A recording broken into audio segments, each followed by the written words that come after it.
In today's video, I'm going to teach you how to cancel your G Suite account or Google Workspace subscription in just 5 minutes. Managing various subscriptions and services is something many of us navigate regularly, and there might be a time when you need to streamline your digital tools. Perhaps you've decided Google's suite of products isn't quite the right fit for your business anymore, or maybe you're moving on to something different. Whatever the reason, I'm here to guide you through the simple steps to cancel your Google Workspace account efficiently. First, you're going to want to start by visiting the Google Workspace website. Head over to your preferred web browser and type in the URL for Google Workspace. This will bring you to the main page where you can access various administrative functions. Once there, identify and click on the Admin Console.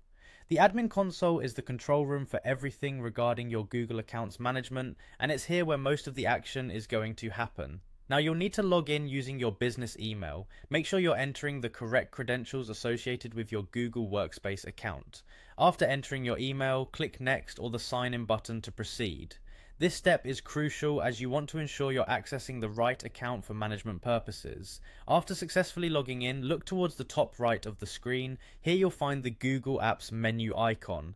This menu is like your toolbox containing all the different Google apps you have access to.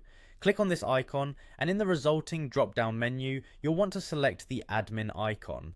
Clicking here will take you deeper into the administrative settings ecosystem.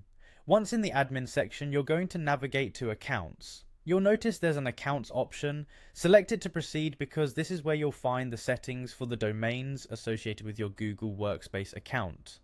Next, your focus should be on the Domains option. Clicking on Domains will showcase all the domains you have linked or managed through your Google Workspace account. From here, seek out and click on Manage Domains.